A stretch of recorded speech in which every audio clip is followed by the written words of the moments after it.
Mystery Babylon.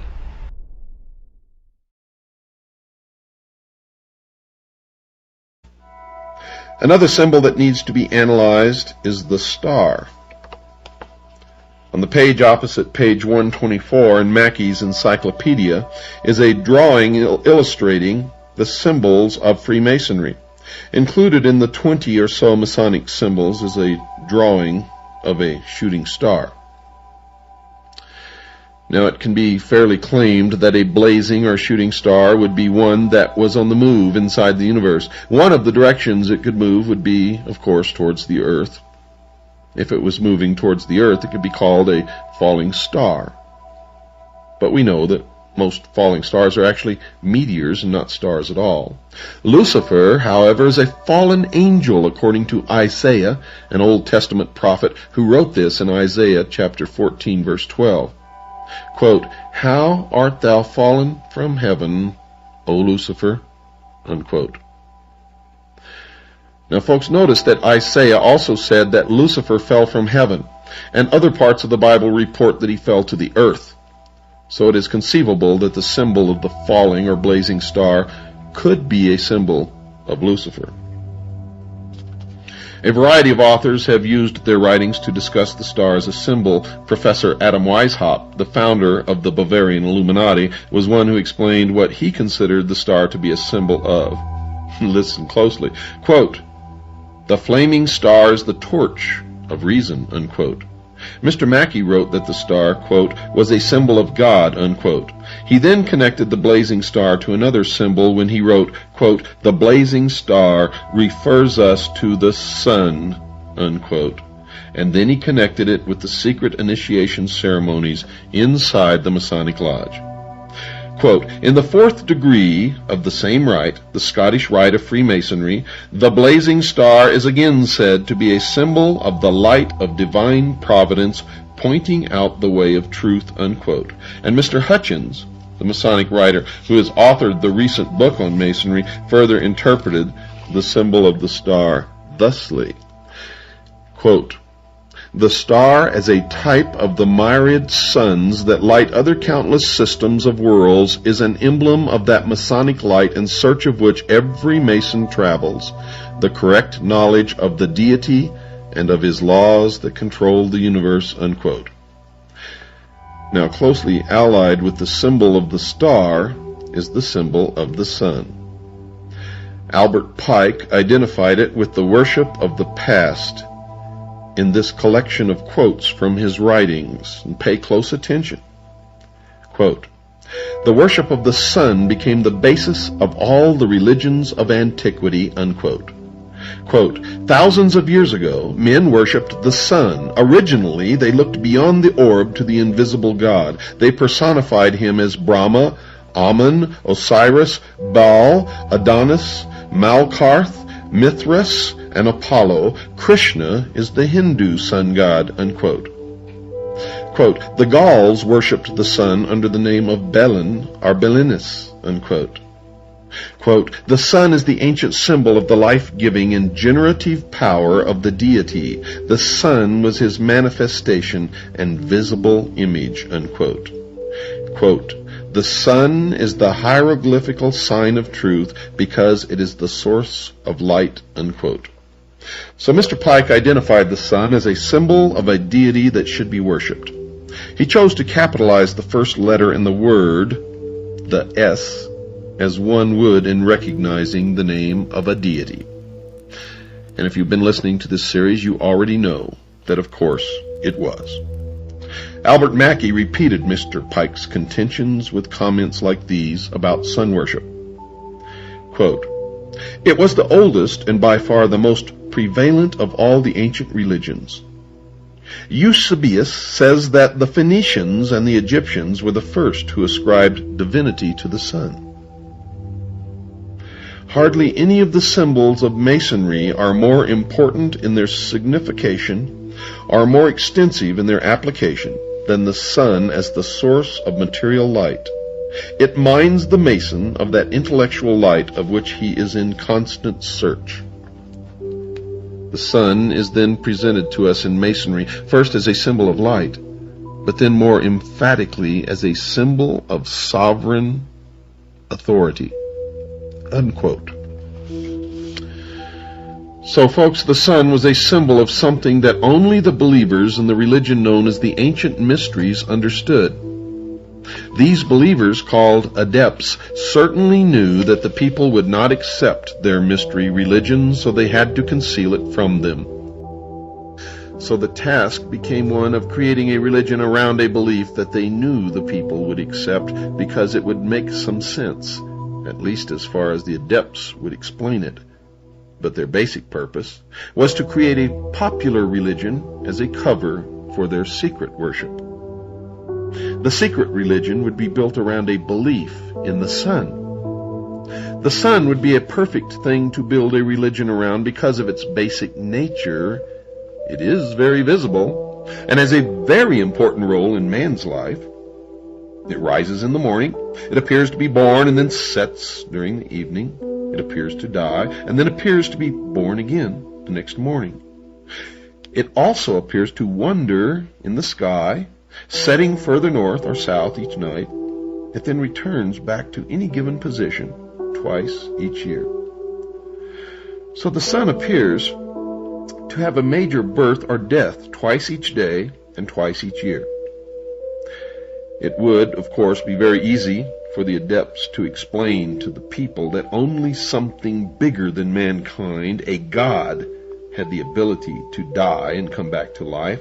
So the adepts would teach the people that they had to pray to the god, or it would choose not to return. They encouraged a worship of the sun so that it would return to mankind again either once a day or once every 6 months. Albert Pike confirmed this view with this explanation of why early man worshipped the sun. Quote, "To them," meaning early man, "the journeyings of the sun were voluntary and not mechanical." Unquote. So early man considered the sun to be something that moved voluntarily. In other words, the sun did not have to return each morning. Man must have quickly determined that since the sun did not have to return, man should start asking it to return. For man certainly depended upon the sun for his life. Man certainly must have figured out just how important the sun was to his life and well-being, and he certainly must have determined that if the sun chose not to return, all of mankind would certainly perish.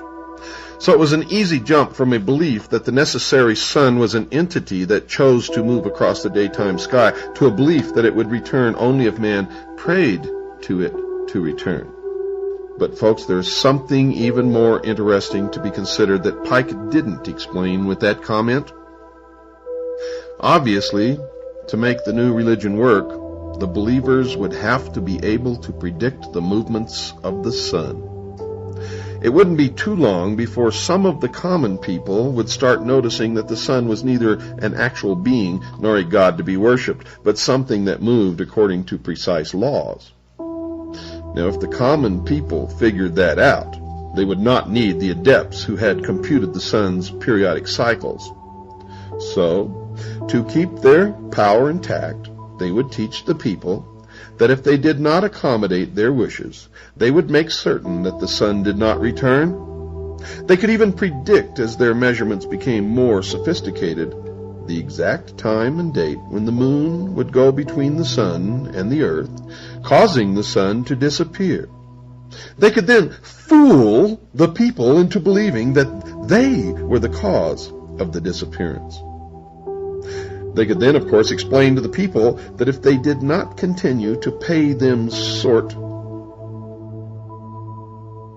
of tribute, they would not intercede in their behalf, and the sun would not reappear. To keep the minds of the common people, the sheeple, away from figuring out that the whole religion was a scam, the adepts would conduct beautiful and ornate ceremonies around the worship of the sun, and they would expect the people to pay them for the elaborate rituals. And to make their rituals valid, the adepts would always claim that the sun obeyed their prayers, thereby convincing the people of their need to keep the adepts around. The sheeple would continue to pay tribute to these adepts as long as they appeared to be successful. Now, folks, if the adepts knew that the sun was a symbol of something that the people would not support, such as a belief that Lucifer, the devil, was the god that they worshipped, they would have to continue with their charade so that the people would not decide to stop worshiping. Because if the sheeple figured it out, they would no longer support their activities. They would have to keep their beliefs from the people and conceal their secret worship in hidden symbols. So sun worship as a religion prospered. Mr. Hutchins discussed that position in his book, and I also discussed it in mine, Behold a Pale Horse. Mr. Hutchins says this, quote, "In the tabernacle, the brethren, clothed in black, mourn Osiris, who is representative of the sun, of light, of life, of good and beauty. They reflect upon the way the earth may again be gladdened by his presence," unquote. Mr. Pike connected the sun to Osiris, mentioned by Mr. Hutchins as worthy of being mourned. Quote, "The three lights at the altar inside the Masonic temple represent Osiris, Isis, and Horus. Osiris was represented by the sun," unquote. Mr. Mackey went a little further and informed his readers that, quote, "Osiris was the sun," unquote. In his book entitled Introduction to Freemasonry, Carl H. Cloudy, the author, himself a Mason, connected the sun worship with the ceremonies inside the Masonic Lodge. Quote, "The lodge sets him," meaning the initiate, "upon the path that leads to light, but it is for him to travel the winding path to the symbolic east," unquote. The physical sun rises in the east, and the Masons explain that their search for light begins in the east. And notice that Mr. Cloudy capitalizes the word east, apparently in reverence to the spot where they believe that this god resides. The Masons tell the world that they circumambulate, defined as walking around, the temple floor during their initiation ceremonies. Mr. Cloudy explains why this rite is performed. Quote, "When the candidate first circles the lodge room about the altar, he walks step by step with 1,000 shades of men who have thus worshipped the Most High by humble imitation. Thus thought of circumambulation is no longer a mere parade, but a ceremony of significance, linking all who take part in it with the spiritual aspirations of a dim and distant past," unquote. And it is a historical fact that the Knights Templar also performed the circumambulation of their temples. And he further instructs his readers as to why this ceremony is part of their ceremony. Quote, "Early man circled altars on which burned the fire which was his god, from east to west by way of the south. Notice that the north is not included in the ceremony. The significance of that omission will be discussed later. But circumambulation became a part of all religious observances," unquote. In another part of his book, entitled Introduction to Freemasonry, Mr. Cloudy reported that this style of walking was traceable to the ancient religions of the past. And he wrote this, quote, "Circumambulation was the ceremonies of ancient Egypt," unquote. So this practice of the modern Masons is based upon the ancient pagan religious practices of the ancients. So the Masons are telling us that early man walked around in a circle because he was worshiping the sun. Then they tell us that they are doing it for the same reason. There are reasons that the north as a location to be visited in their walk around the temple floor is not included in their initiation rites, and 6 of the great Masonic writers have told us why this is so. Captain William Morgan offered his readers this explanation with this comment from his book, the writing of which he was murdered for. Quote, "We therefore Masonically term the North a place of darkness," unquote. Mr. Mackey confirmed that statement in his book. Quote, "The North is Masonically called a place of darkness," And Mr. Pike confirmed the comments made by the other two Masons with this declaration, quote, "To all Masons, the North has immediately been the place of darkness, and of the great lights of the lodge, none is in the North," unquote. And Kenneth Mackenzie added his confirming thoughts, quote, "The North was always esteemed a place of darkness," unquote. Mr. Hutchins became the fifth Masonic writer to confirm this detail, as he said this, quote, "As in other degrees, the closing ritual provides a summary of the lessons taught in the degree. We hear in the West the eagles gather and the doom of tyranny is near. In the South, truth struggles against error and oppression. In the North, fanaticism and intolerance won. In the East, the people begin to know their rights and to be conscious of their dignity, and that the sun's rays will soon smite the summits of the mountains," unquote. Mr. Hutchins informed his readers that the North was where fanaticism and intolerance resided. What he meant by this, and what the symbol of the North represents, will be explored later. And the sixth Masonic writer who confirmed that the North was a place of darkness was Carl Cloudy, who wrote in his book entitled Introduction to Freemasonry, quote, "The place of darkness, the North," unquote. And the reason the Masons do not include the North in their rites is found in the Bible. In the Bible. The reason the Masons do not include the North in their rites is found in the Bible, in Isaiah chapter 14, verse 13. Quote, "I," meaning Lucifer, "will exalt my throne above the stars of God. I will sit also upon the mount of the congregation in the sides of the north," unquote. The God of the Bible sits in the north, and Lucifer hopes one day to acquire the throne of God for his throne.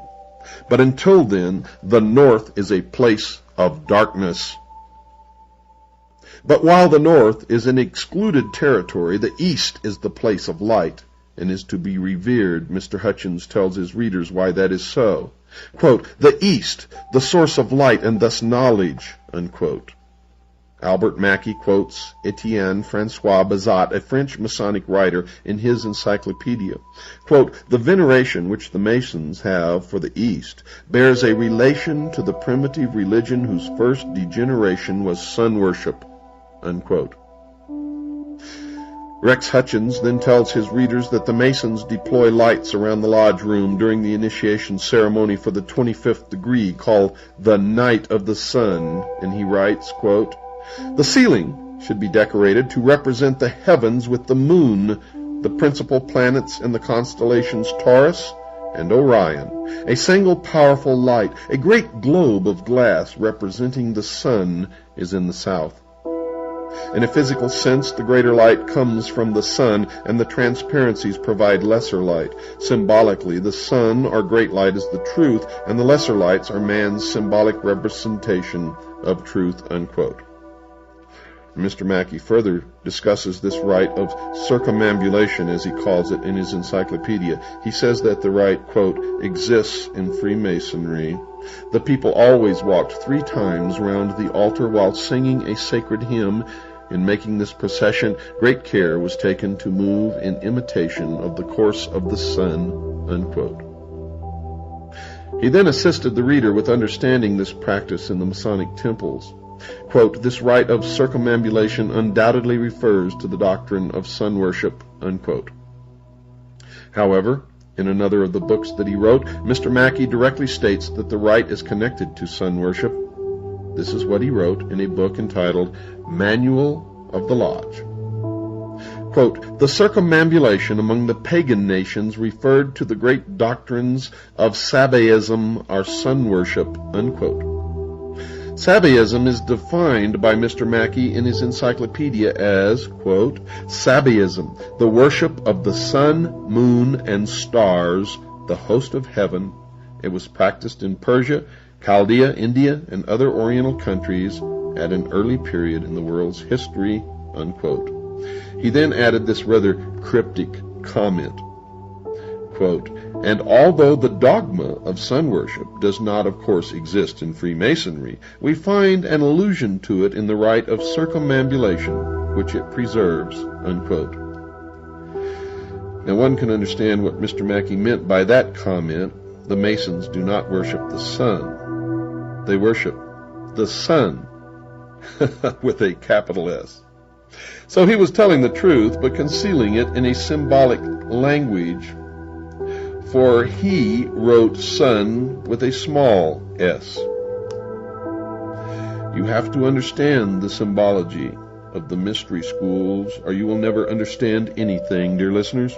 Mr. Hutchins then volunteered the information that in the 12th of the 32 degrees, the rite of circumambulation is preserved, and he writes, quote, in all the Scottish rite degrees thus far, the candidate has made 21 prescribed circuits around the altar. This degree adds 7 for a total of 28. And this practice, called circumambulation, is derived from the ancients and existed among the Romans, Semites, Hindus, and others. It is thought to have been a rite of purification. The sun was believed to travel around the earth. The initiates imitated the movement of the sun when they made circuits around the altar, unquote. Furthermore, dear listeners, in the 9th degree, other symbols of the sun are involved in the ceremony, and Mr. Hutchins tells his readers, quote, after the obligation is taken, the 9 candles of yellow wax are lit. Yellow is representative of the sun, hence light and knowledge. In the 10th degree, further symbols representing the sun are utilized according to this author. Quote, there are 3 sets of 5 lights. The wax is yellow, meaning knowledge, and also as the color of the sun represents the deity, unquote, a blatant admission that the sun represents the deity that they worship. Other clues that the sun and the serpent are both known symbols of the Masonic Lodge are given by the titles of 2 of the 32nd degrees inside the Masonic Lodge. The 25th degree initiate is called a Knight of the Brazen Serpent, and the 28th degree initiate is called a Knight of the Sun, with a capital S. There is another symbol of the sun inside the Masonic Lodge, the Worshipful Master. The equivalent of the president of the lodge sits in the east side of the temple, and we are told why that is. Quote, the Worshipful Master represents the sun at its rising. The Senior Warden, another officer of the lodge, represents the sun at its setting. And the Junior Warden, still another officer of the lodge, represents the sun at meridian, the halfway point, the Most High. Other individuals and organizations besides the Masonic lodges are also involved, folks, in varying degrees with sun worship, or with an acknowledgement that the sun plays a central role in their understanding of the nature of the world.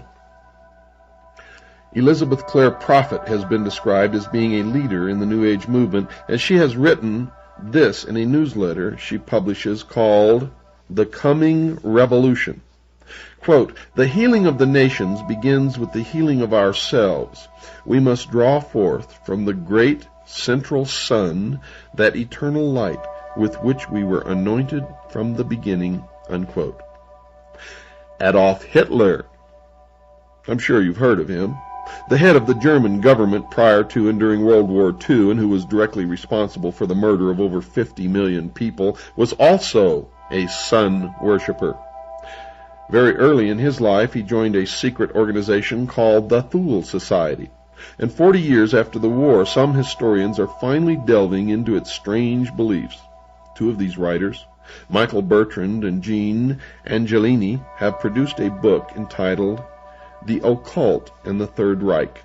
And one of their conclusions is, quote, in the Nazi cosmology, the sun played a prime role as a sacred symbol of the Aryans, in contrast to the feminine and magical symbolism of the moon revered by the Semitic peoples, unquote. The Nazi Party was the name of the National Socialist German Workers' Party, the party that Mr. Hitler joined. It became the controlling party of the German government prior to and during the war. The Führer, German for leader in this case, meaning Mr. Hitler, saw in the Jewish people with their black hair and swarthy complexion the dark side of the human species, while the blonde and blue-eyed Aryans constituted the light side of humanity. Hitler undertook to extirpate, meaning to eliminate, from the material world its impure elements, to lead it back to glory. But sun worship, as the Masons point out, is not new. The Bible talks about it as well. Folks, Ezekiel was an Old World Testament prophet writing sometime during the period of 571 to 592 BC. And he tells about how he was taken by God to see a practice occurring near the temple. And this is what he wrote in Ezekiel chapter 8, verses 15 and 16. Quote, "And he, the Lord God, brought me into the inner court of the Lord's house, and behold, at the door of the temple of the Lord, between the porch and the altar, were about 25 men with their backs toward the temple of the Lord, and they worshipped the sun toward the east." Unquote. And Ezekiel points out that the Lord God considered this practice an abomination. There is another reference to sun worship in the Old Testament, this time in Deuteronomy chapter 17, verses 2 through 4, and then verse 7, and that reference reads as follows. Quote, "If there be found among you, man or woman, that hath gone and served other gods, and worshipped them, either the sun or moon, or any of the host of heaven, and it be true that such an abomination is wrought in Israel, so thou shalt put the evil away from among you." Unquote. So folks, the God of the Bible has made it perfectly clear that sun worship is something that he does not want. He does not want his creatures practicing this. The Bible even went so far as to say in both instances that he considered the practice to be an abomination or an evil. But to show just how far this practice has invaded the Christian community, the following prayer was offered up at a recent funeral in a local Christian church. Quote, "Now you will feel no rain, for your mother, the earth, will fold her arms around you. Now you will feel no cold, for your father, the sun, will always warm you." Unquote. Sun worship continues, because some Christian churches pray to the sun god in their church services and don't understand who they are praying to. Simply stated, dear listeners, the sun god that they were praying to is Lucifer. Lucifer, also known as Satan or the devil. Wakes you up, doesn't it? See, all the time you thought religion was something stupid, didn't have anything to do with overall world events, but you're wrong. It has everything to do with everything. Whether you believe it or not, whether I believe it or not, doesn't make any difference. If the people who have the power and are in control believe it, it will affect us all. Understand that, because that's true. Good night, and God bless each and every one of you.